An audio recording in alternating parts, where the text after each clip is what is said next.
En ce moment même, les ministres de l'économie et des armées rencontrent l'ensemble de la filière défense. Pour en parler ce matin, un invité, Benoît Gremard, merci beaucoup d'être sur notre plateau ce matin. Vous avez été officier à l'escadrille des sous-marins nucléaires d'attaque. Vous êtes aujourd'hui notamment chercheur associé à l'Institut d'études de stratégie de défense et à l'université Jean Moulin Lyon 3. On commence à avoir quelques bribes d'informations parce que les rencontres commencent en ce moment à Bercy.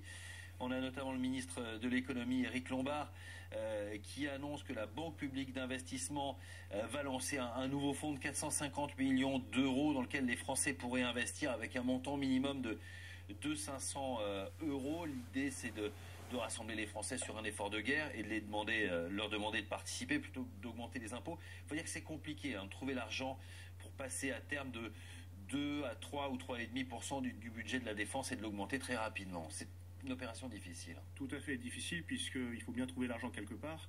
Et à part l'épargne, vous avez également aussi l'emprunt national, une autre possibilité en fait de pouvoir financer la base industrielle technologique de défense. Mais effectivement, vous avez donc deux niveaux, le national et l'européen, pour pouvoir trouver en fait de l'argent. Et je dirais que dans ce contexte de situation, les efforts doivent être de tous les côtés. D'autant qu'il y a un inconvénient majeur, c'est qu'il faut aller vite. Oui, absolument. Il s'agit de remonter en fait en cadence et en croissance au niveau de la production, à la fois pour réarmer l'Ukraine, mais aussi réarmer la France. Après 30 ans, justement, je dirais, de vaches maigres dans le domaine de la défense. C'est ça, faut compenser en moins de 5 ans des errances pendant 30 ans, mais parce que les choses ont changé, évidemment. Oui, c'est ce que disaient d'ailleurs depuis quelques années la plupart des spécialistes sur la question.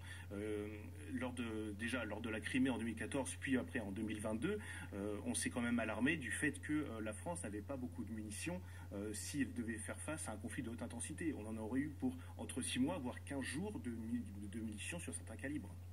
Ça veut dire quoi? Parce qu'il faut des délais incroyables quand même, ne serait-ce que pour des munitions, mais on ne parle même pas de préparer des chars d'assaut ou encore des avions. Tout à fait, vous prenez par exemple le Rafale, là le président Macron a souhaité la création de nouvelles escadrilles. Il faut entre 24 mois et 36 mois pour le réaliser. Les munitions de petit calibre, c'est effectivement un délai un peu plus court, mais vous devez reconstruire en fait les chaînes de production, former la main-d'œuvre qualifiée, parce que n'importe qui ne peut pas finalement produire en fait ce type de munitions en toute sécurité, donc ça demande beaucoup de temps. Oui. Et qu'est-ce qu'on fait des stocks aujourd'hui? Est-ce qu'on peut par exemple geler des ventes promises?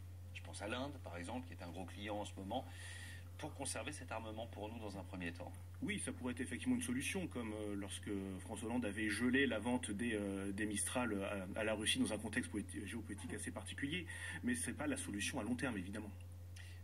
De quoi ont besoin les entreprises de défense en priorité, là, de lignes de crédit, de dons, d'infrastructures de l'État? D'une fiscalité déjà avantageuse pour leur permettre justement de pouvoir se relancer, d'une protection de l'État, de commandes publiques aussi fortes. Certaines entreprises ont comme client unique la commande publique qui peut aller en fait de 70 à 100% de leur carnet de commandes, mais également aussi des facilités d'emprunt au niveau des banques. Oui, et des infrastructures aussi, parce qu'il faut construire également des usines, des entrepôts. On le voit pour fabriquer les fameux canons César. Ça tourne à flux tendu 7 jours sur 7, 24 heures sur 24. Ce qui manque, c'est notamment les bâtiments. Et puis on parle souvent des grands acteurs de la défense, que sont Safran, Thales, Dassault. Mais en fait, il y a une myriade de petites entreprises qui naviguent autour de ça. Oui, vous avez en France, sur la base industrielle technologique de défense, 4500 PME qui emploient jusqu'à 220 000 emplois directs et indirects. C'est-à-dire qu'il faut une armée pour construire une armée. Est-ce que c'est plus facile de développer une industrie de défense française ou européenne? Parce que ces moyens, il faudra bien les partager aussi. La construire à l'échelle européenne va certes faire gagner du temps, mais à terme, il est quand même plus intéressant en termes de souveraineté pour la France de compléter, de renforcer, de fortifier sa base industrielle technologique. Oui. On parle notamment de partager avec nos alliés désormais le fameux parapluie nucléaire français.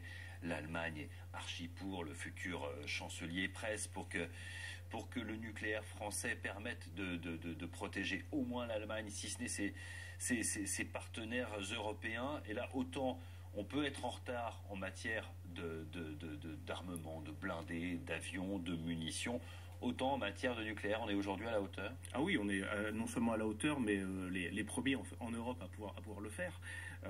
L'idée, c'est justement qu'on peut aller vite au niveau de la dissuasion nucléaire. C'est ce que par le déploiement de Rafale chez certains partenaires européens. Parce qu'on parle d'une dissuasion française à la hauteur au niveau des ogives nucléaires qui sont disponibles aujourd'hui, mais il n'empêche qu'en face, on parle de la Russie. Et c'est extrêmement déséquilibré en nombre d'ogives, en surveillance satellite également. Est-ce que les Européens unis peuvent vraiment faire le poids? Tout à fait, vous avez raison en termes de capacité. La France, c'est 290 têtes nucléaires et la Russie, 1600. Du moins déployés immédiatement, sans compter les stocks. La dissuasion nucléaire française est relative aux intérêts vitaux de la nation, donc à l'échelle du territoire du sanctuaire national. On a estimé que 290 têtes nucléaires suffisaient pour la France. Là, on parle de l'Europe, d'une échelle continentale. Et donc, il serait effectivement nécessaire d'augmenter l'arsenal nucléaire si on veut atteindre cet objectif, au moins politiquement parlant. Et on peut compter sur un soutien des alliés, par exemple les Britanniques, qui eux aussi ont l'arme nucléaire en Europe. Oui, effectivement, c'est l'avis de certains spécialistes de coupler l'arme nucléaire française à la britannique.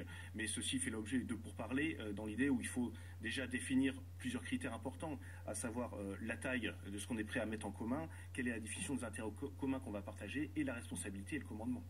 Et au-delà du nucléaire, est-ce qu'on fait le poids français et européen en termes de qualité de technologie, que ce soit dans les puces, les calculateurs, l'intelligence artificielle? Là aussi, on est à la pointe? Oui, absolument. La France, en fait, est à la pointe dans l'idée où la Marine nationale, l'armée de terre et l'armée de l'air font des tests, notamment sur la dimension européenne et nucléaire de sa défense. L'idée, c'est que vous avez, par exemple, Dassault avec le standard F5 du Rafale va être encore plus à la pointe de la technologie dans l'idée où les missiles vont atteindre une portée Mach 5, ce qui est en fait inédit, qui veut dire que la France dispose et a su maintenir, malgré 30 ans de vache maigre, une base industrielle et technologique de défense fiable et encore dans l'air du temps, bien sûr. Merci beaucoup de nous avoir éclairé ce matin, Benoît Gremard, sur ces questions. Je rappelle que vous êtes chercheur associé à l'Institut d'études de stratégie et de défense et également chercheur à l'université Jean Moulin Lyon 3. Merci encore d'être venu chez nous de bon matin. Merci.